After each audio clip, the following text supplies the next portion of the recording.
Today we'll be talking about suffering and its part in our journey, and maybe the topic of positive thinking, the seeming contradiction of positive thinking and suffering, and I guess why doesn't positive thinking work? Why do we get stuck in this attempt to think positively and yet we continue suffering?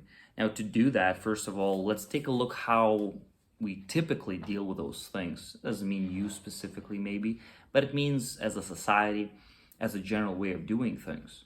The general way of doing things when negative feelings arise is to suddenly rush into some sort of a distraction. Now, that distraction can take millions of forms. It can be as simple as deciding to go game or scroll on social media. It might be sex, it might be drugs, it might be alcohol, it might be heavy drugs like heroin and all that good stuff. We do that, obviously, to make ourselves feel better. Now, those things might be fun in themselves. Don't know about heroin, though. But when we experience the negative feelings, we think, well, damn, I really do not want to feel this. So, okay, what about this? I'm going to do this quickly, right? I'm going to feel a little bit better. And you get distracted and you feel, I guess, a little bit better. Million ways of doing that.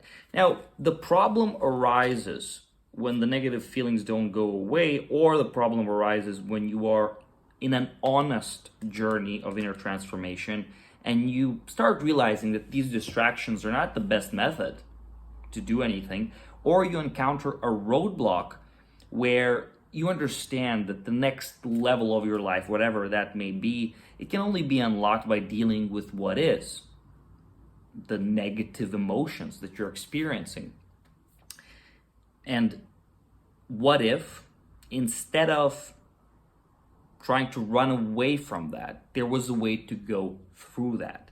Now, I'm sure you have all heard, seen the theme being played out of accepting the grieving part of your existence. When something bad happens, right? A stereotypical situation, somebody dumps you or somebody dumps someone, and sometimes people try to go, no, man, this is fine, this is great, no, I don't care at all, right? In this frantic mode of distraction. Well, what we know, of course, is that these emotions, they need to play themselves out, and you need to experience those things that you are experiencing. Otherwise, you'll kind of suppress them, but they'll still be there, and maybe they'll blow up later on. There are reasons why accepting the suffering and going through it can be, might be, maybe is the ultimate tool for dealing with that kind of heavy stuff. It doesn't mean that positive thinking is not beneficial. In fact, it is beneficial because you need new reference experiences. You need new examples on how to think and all of that, which is why I always advise, if you're in this journey, you should seriously be working on all kinds of self-regulation and positive thinking of every kind, because it gives you a bit of a safety net for doing the real heavy work. But what happens when you do that kind of heavy work? What happens when you truly try to embrace your suffering? Well, first you start off by not running away from your feelings. So you stay with them. Here's the thing. If this is something that you have not done before, we can kind of define those feelings as something that you weren't fully conscious of. Now I'm going to say, well, I definitely felt bad. Sure, but have you felt every part of that feeling? Have you felt the exact reasons, the exact expressions of those feelings? People, say they feel bad, they feel stressed out, right?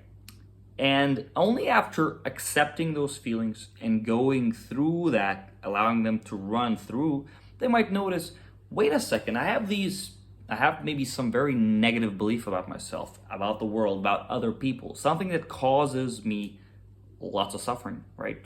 Or of course, maybe something happened and I haven't fully accepted that, right? When you start accepting that,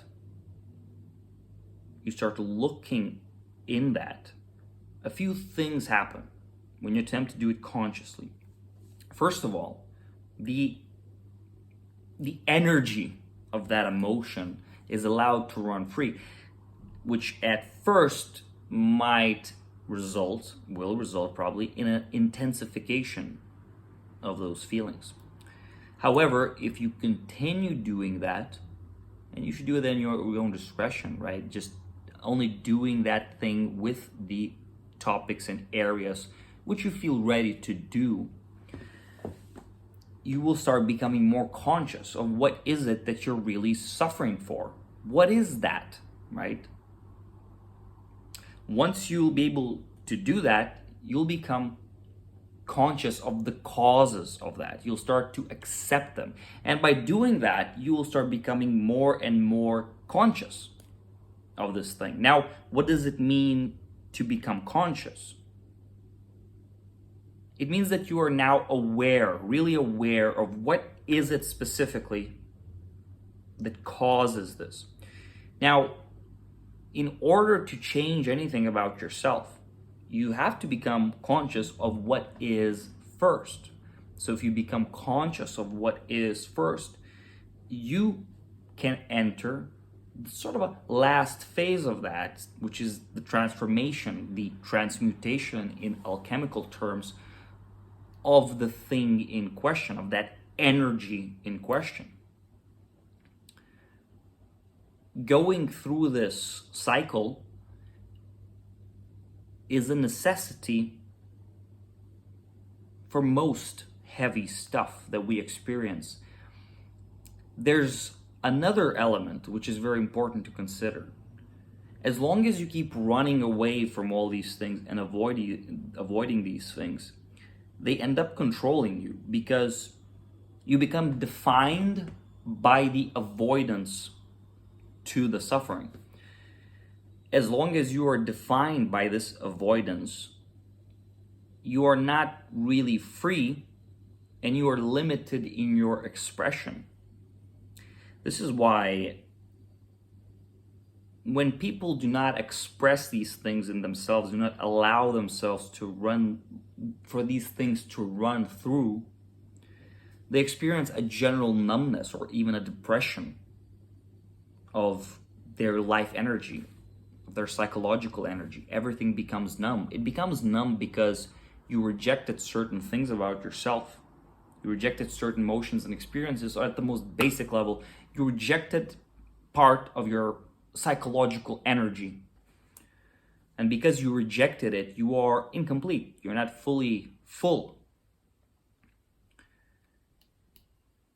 However, once you accept that energy, once you allow it to run its course,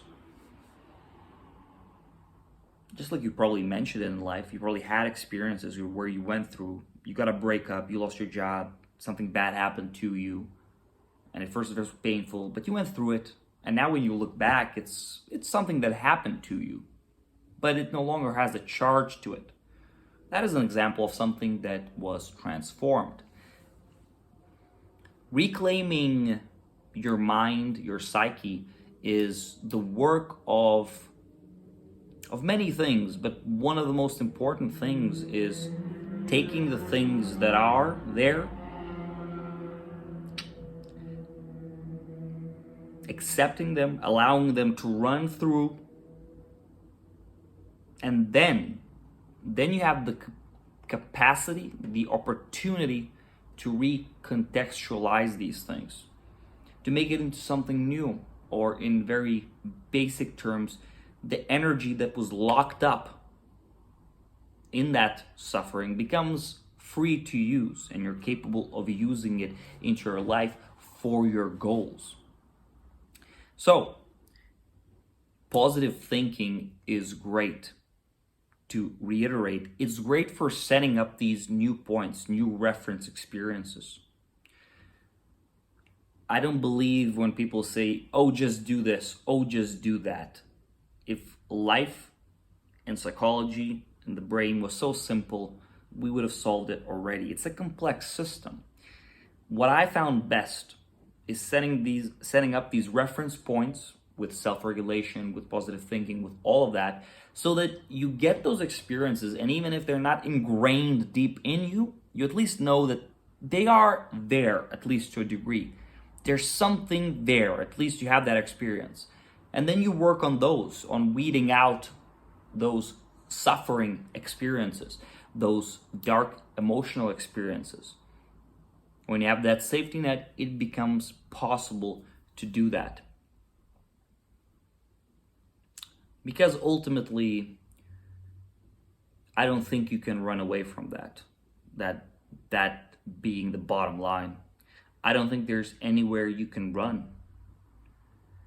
You can only distract yourself, and theoretically, I guess you can keep distracting yourself for your whole life, but that means you will be locked in a certain developmental level forever. And if you want to go through that, you will, like the beautiful metaphors of mental alchemists, you'll have to take the lead that you have and transmute it into gold. And that is a way of doing that. Hope this is helpful for you. Let me know what you think in the comments below.